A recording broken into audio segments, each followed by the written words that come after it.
Paambon na ambon pa guys.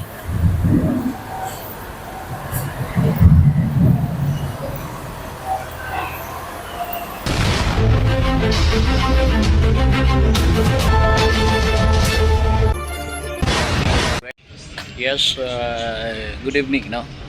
So, ngayong gabi, ngayon yung alis natin guys, from Dumaguete to Dapitan, no? So, inaantay pa natin ngayon ang barko na sasakyan natin sa redyong Dapitan mula sa Dumaguete Port, Dumaguete City Port, dito tayo, no? Yan sa likod, yan may mga barko-barko na yan dyan. So, as per sa pagtatanong natin, mga alas 12 pa ang dating ng barko na sasakyan natin at mga alauna, alas 2 maaari na ring lalawig ito papunta sa ating destination na kung saan ang Dapitan Port. Ang rota natin ngayon pa Butuan, no? Butuan, Bayugan, from Dumaguete to Bayugan. Then abangan natin kung ano pa nga yung mga ating mapupuntahan, ating mga makikita, ating mga kasamahan dyan dito. Ayan.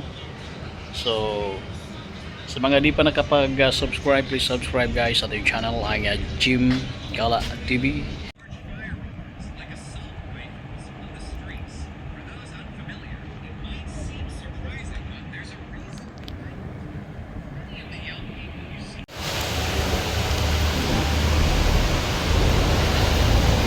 Sir, thank you. Okay. Tourist, sir. Tourist. Tourist. Okay, thank you. Tourist yun niya kay kaning naong kanuna una-una na Bisaya making naong ning gauna. Alright, thank you so much guys. So ito yung barko na sasakyan natin. Pasaka. Yes, sir. Okay, anong barko natin, sir? Anong Okay. Anong barko sinasakyan natin, sir, ngayon? Light Ferry 12, sir. Live Ferry 12. Pero So, standard naman din mo, sir. Gusto naman trip sa gano'n, sir. kahit saan? Standard lang. Ma'am? Ilang oras takbo? Papuntang Dapitan, mga ilang oras? 5 to 6 na tayo. So, mga alas 6, ando na? Umaga? Okay, so hanggang mga anong oras doon? Makarating na Dapitan? 5 to 6. 5 to 6. Okay. Shout out. Wala ba tayong girlfriend na isa shout out dyan? Meron siya. Meron siya. Asong kabataan dyan. Alright. Yung pangalan natin, sir? Oh, yeah. Bagger. Okay, sir. Jim 5 TV. Sa YouTube. Sa YouTube, sa Facebook, meron. Sa Facebook, Jim Gala TV. Ayan. So, medyo malawak yung kanilang boarding area. So, mamimili na lang tayo dahil ito ay economy, yeah? Kung saan tayo pagpwesto. So, tama-tama na pagkarami. Malaking barko ito, no? Okay. So, guys, abangan nyo kung ano ang magaganap pagdating natin doon sa lugar. Okay, subukan natin explore ang itaas na portion itong barko. Ayan, alauna alis na mula rito sa Port of Dumaguete at inasahang 5 to 6 AM in the morning ay andun na rin tayo. So, ito yung pinaka umuulan pala naambon guys. Ayun, may mga sinampay pa naman. So ito yung pinaka nila dito, tawag dyan lobby. Meron pang isang deck sa taas, pinakataas. So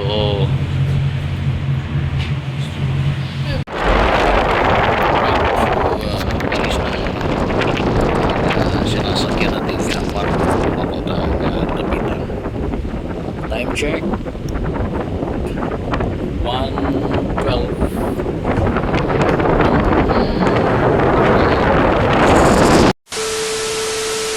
Ayan na. So, dumaong na po ang barko dito sa Dapitan Port.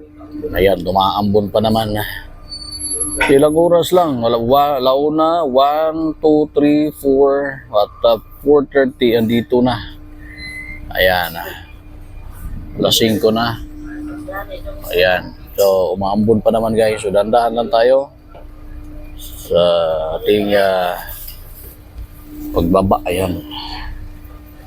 Okay. So, abangan nyo pa guys ang ating iba pang destination ngayon. Pupuntahan Dapitan to Bayugan. Here we go. Paambon na ambon pa guys.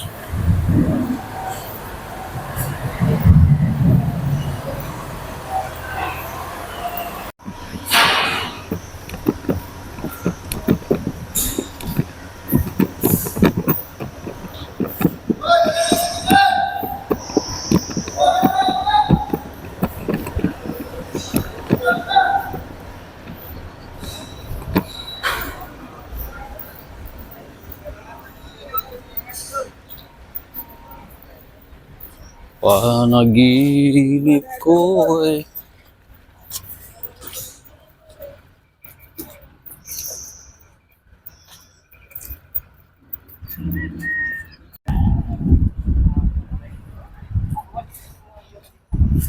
Okay, so Light Ferry 12, alas 5 ng umaga, no? Ang dating, ang daong dito sa kita. Oh, kauban me? Ha? Bayan na tayo. Wala nang intro pa. Ay diretso na agad tayo ng biyahe guys. Ito ay palabas pa lang, no? Mula sa dito sa pier ng Dapitan. At maghahanap tayo ng maaring mapagkapihan dito, no? Dahil meron tayong mga kasama na nandiyan sa loob na kailangang pakainin muna, no? Kaya meron tayong mga baon dyan, ngunit naghahanap tayo ng kape at kung ano-ano pa dito. Yan, medyo maliwanag na, no? Maliwanag na. Maagang maaga, nasa mga alas 6 na ng umaga yan guys. Yang dating na yan. Tamang-tama kasi malayo pa naman yung ating babayhayin, no? Aabot tayo ng mga ilang oras, 12 to 13 hours mula rito sa lugar papunta doon, no? Kaya dahan-dahan lang tayo dahil meron tayong mabibigat na bagay na dala gawa ng mga gamit sa bahay nandyan papunta doon sa lugar sa isa sa ating mga kasamahan na kung saan ay nandyan sa loob ng sasakyan. So dito may circle dito. First time nating nakadao dito no? First time nating daan dito, kaya't medyo na-appreciate natin, no? Kasi pag malimit na matagal kang nakakapagdaan sa isang lugar, parang wala baliwala na lang sa'yo, no? Dito tayo na-appreciate natin at talaga namang nagagandahan tayo, no? Dito sa lugar na ito. Kaya naghahanap tayo ng kung ano pang mga mapupuntahan, naghahanap tayo na kung saan tayo makapagkape, kaya't meron tayo nakita sa may bandang unahan.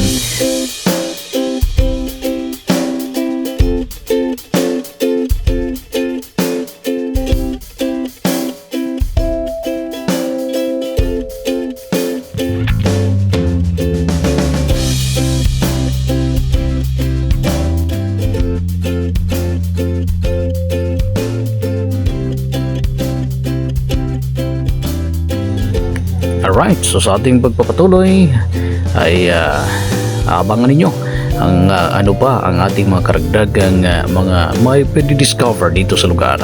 Ito po ang Jim Gala TV. Hanggang sa muli, dito po muna magtatapos ang ating episode ngayong araw sa ating paglalakbay. Antabayan na ninyo ang iba pa nating lakad sa susunod pa nating upload. Sa mga di pa nakasubscribe, please subscribe po ang Jim Gala TV. Maraming salamat at magandang araw.